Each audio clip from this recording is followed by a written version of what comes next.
Hi everyone, something a little bit different this week in that you join me in what my wife would call the study, but what I affectionately call the tackle room. But either way, I'm nowhere special, I'm basically in my spare bedroom.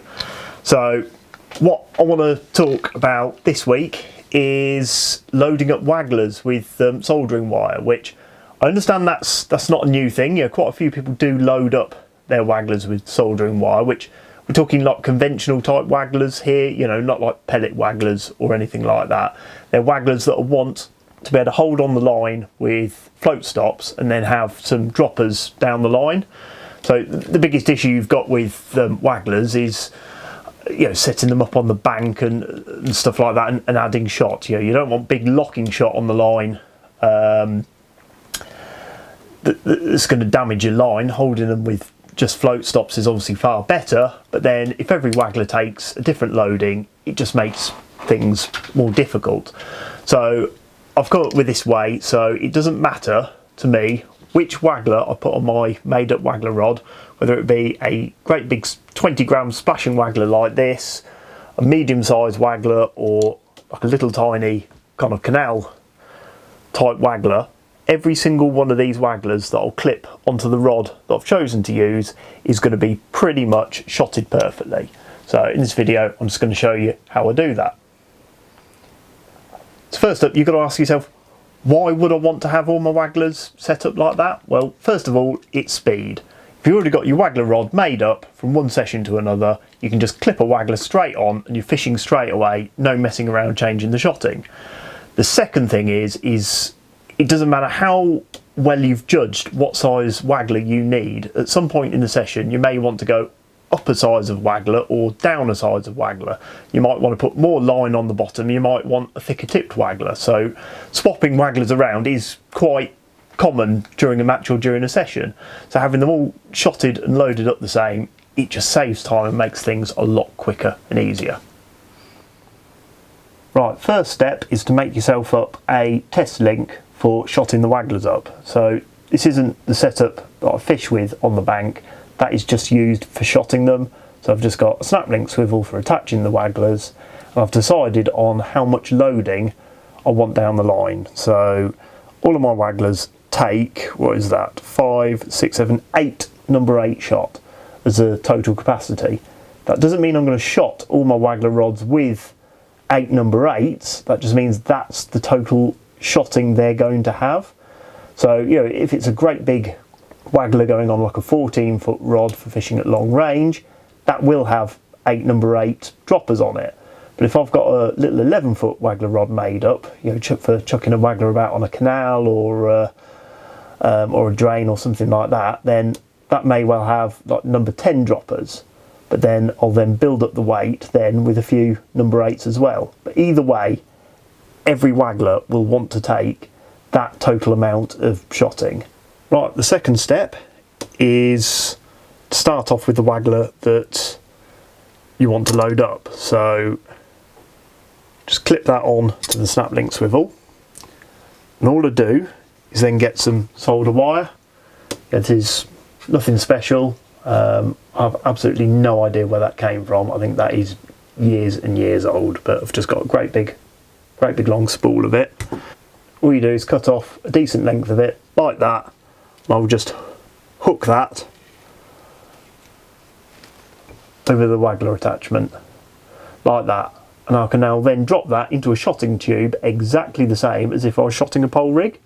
And all you do is snip bits off the end of the solder wire till it gets shorter and shorter until the Waggler is sat at exactly the right position. So with this sort of Waggler, it's probably going to be to about there, kind of halfway up the tip. That's going to be about right. So if you cut the soldering wire too short and it's sitting too high, don't worry about it. Just take that solder wire off, put it to one side because you can use that again on a different Waggler, and just measure off a piece of solder wire that's just that little bit longer, and then you can start again. And either way, by a little bit of trial and error, you can just trim them down. You can get each Waggler so it's sat perfectly. Once you've got the perfect amount of wire and you've shotted it by hooking it over the attachment like that, you can then just wrap them around the bottom of the Waggler like that, and then glue them on. So you can see this one here is just literally just wrapped around it.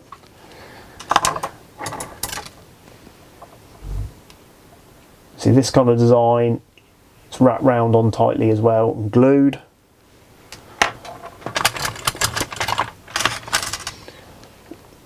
Whereas some of these kinds of Wagglers, they only needed like a little tiny bit of loading on them. You know, these are the ones with a little screw on weight. So I've just literally loosened off the thread on the end, pinched the solder wire in between the thread and the float, and then just tighten that right up so it doesn't come out, then put some glue on that. So every different kind of Waggler, there'll be a different way of attaching it. You know, it's just make sure they're on good and secure. It's not going to fly off on the cast, and they're all glued into place.